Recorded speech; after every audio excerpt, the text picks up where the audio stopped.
All right.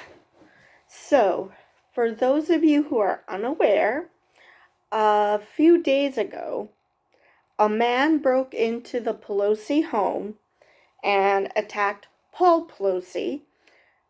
And the guy was actually after Nancy, but of course, Nancy was in Washington, D.C. I have no idea where this bozo got the idea that she would be in San Francisco. I mean, I guess because it was a Friday that maybe she got home early? I don't know. I don't think he understands how Congress works or the distance between San Francisco and Washington, D.C. Anyway, so almost immediately the conspiracy started to run. I mean, we know from both the accounts of Paul and the police that Paul woke up, so he was in his underwear, went to the bathroom to call police because a man had broken in. Now, I'm a little unclear as to when he started banging Paul Pelosi. Was it when the police told him to drop that hammer? Because the way I understand it is they both held an end of the hammer. The police told them to drop the hammer.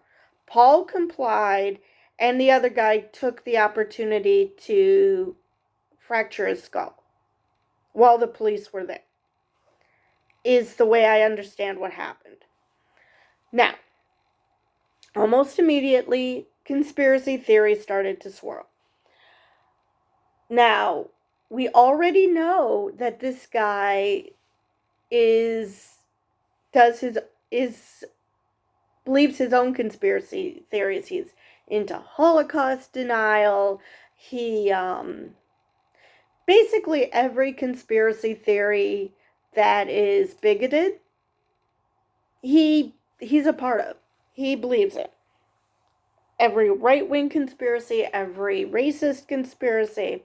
But anyway, the point is that almost immediately the right decided to float their own conspiracy, claiming that he was also in his underwear, that he's either just a gay lover or a prostitute. So my question is, why do they feel the need to distance themselves from this guy? I mean, when Steve Scalise was shot at years ago at a charity softball game, actually, I think it was just a congressional softball game. I don't know if it was even for charity. But still, did the Democrats say, oh no, he doesn't espouse our ideology? No, they just simply said that what he did was wrong, regardless of what his political beliefs are. These people are actively trying to portray the situation as something other than what it obviously is. There are video cameras, which I got into a Twitter spat with someone who seems to think that unless we see the videos, we can't know, but then accused me of being anti-police and being shocked when I said, well, this is what the police say happened. And then claiming I'm pro-police now. So, yeah, the right wing will do anything and everything to demonize the left, all the while still proclaiming their innocence in this situation. Oh no, it had to be something else. It had to be that this was a lover's spat as opposed to what it actually was. It's like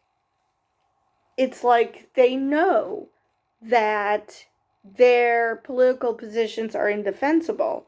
And actually, I should put that in air quotes, political positions, because their political position is hate. They hate Jews. They hate blacks. They hate anything that isn't cis white. And possibly male.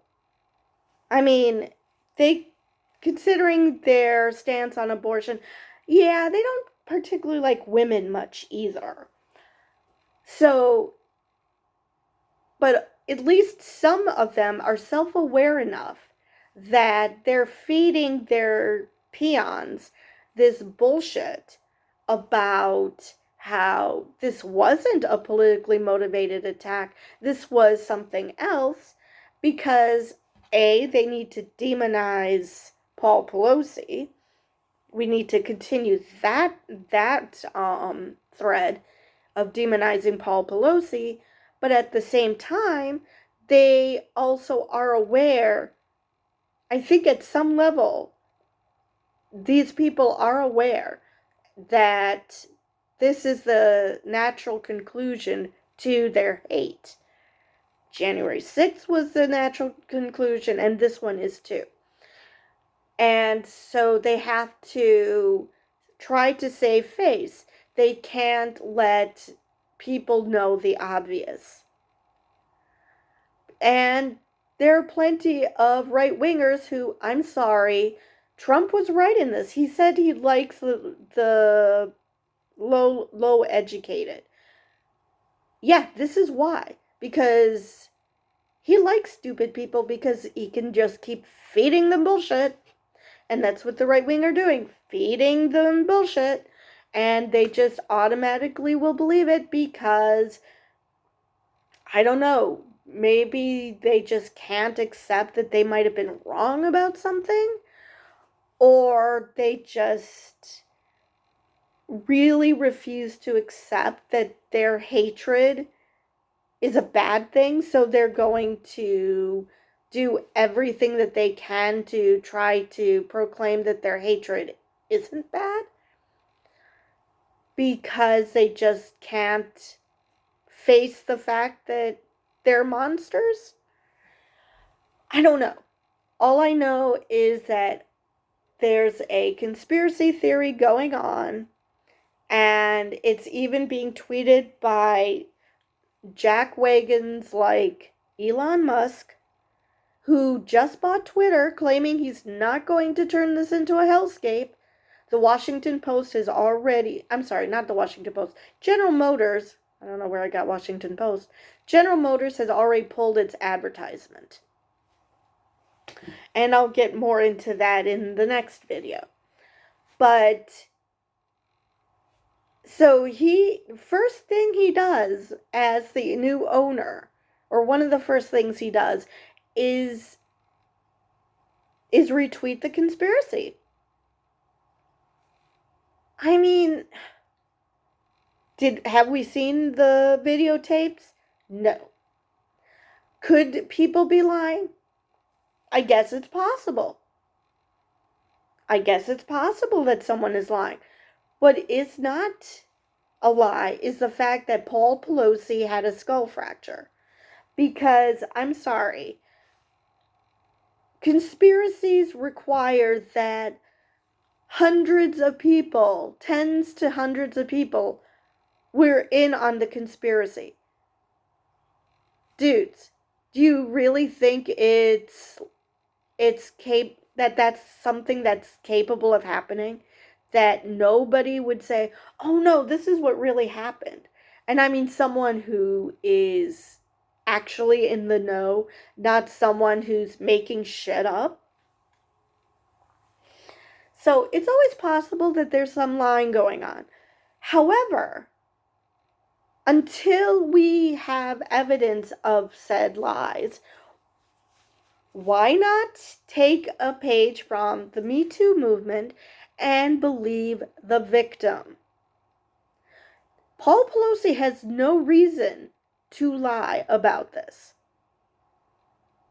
He was found. Even if this was a domestic abuse incident, that doesn't necessarily mean that this guy should be vilified, because they are basically, If I was David DePape, or Papey, or however he says his name, if I was him, I would want to set the record straight, because the right is right now trying to smear him the way they normally do black people who are actually nice, but but they have to be vilified to justify being shot or whatever. That's what they're doing with this guy. So if I were him, which I doubt he'll do, because the pictures I saw, his IQ is 2020. This is not a smart man. But if I were him, I would be like, wait a minute. What are you guys doing? I am not anything like that. And actually, we know that he isn't, because we've seen his social media. We know that he is this right-wing nutter. We know this. So why?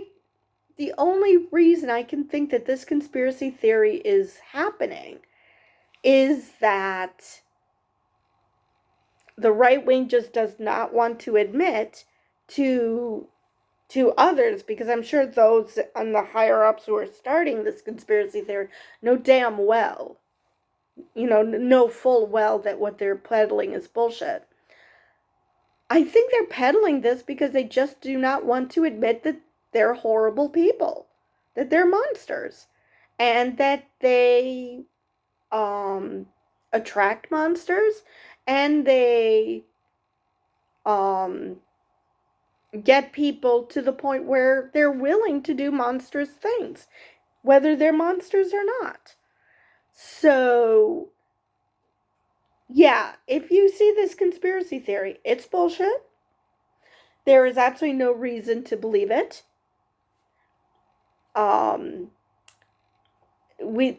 There is evidence that he did the same thing that the January 6th people did.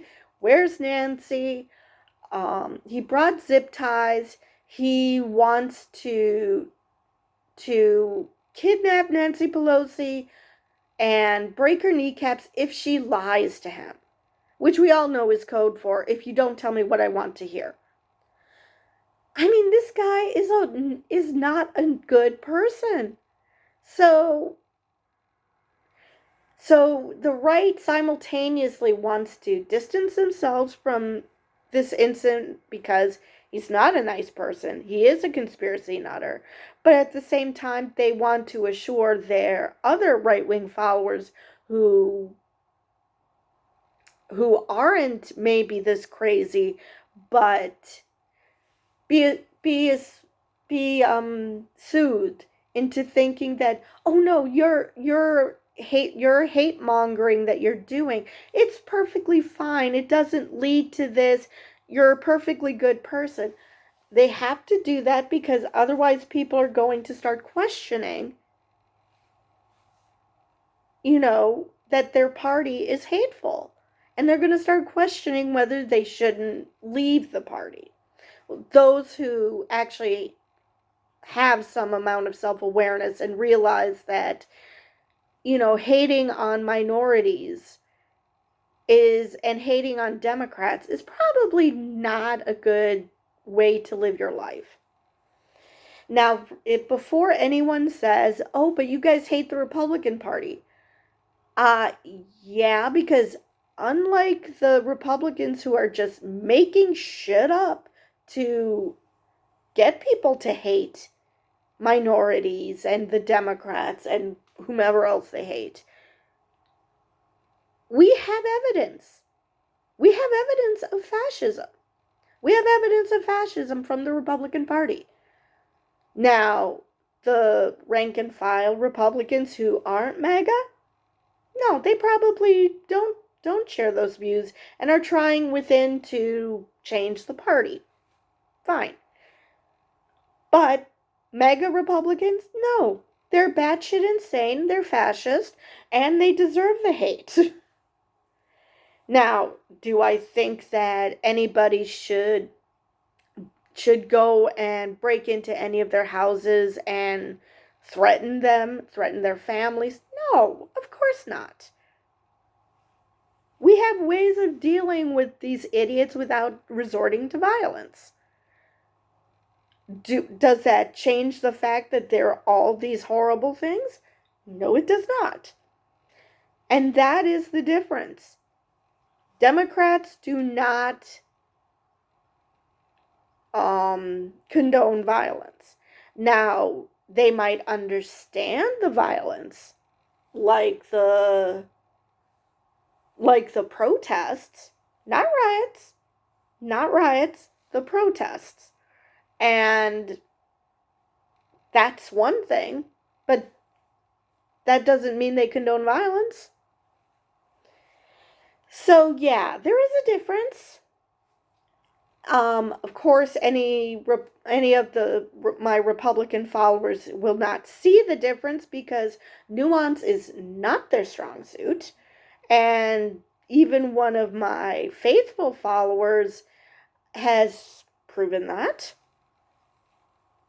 from my main channel. But that doesn't change the fact that this is the case.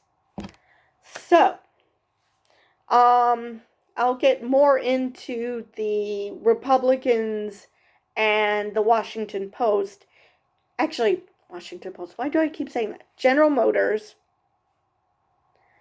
In my next video. So, see you then.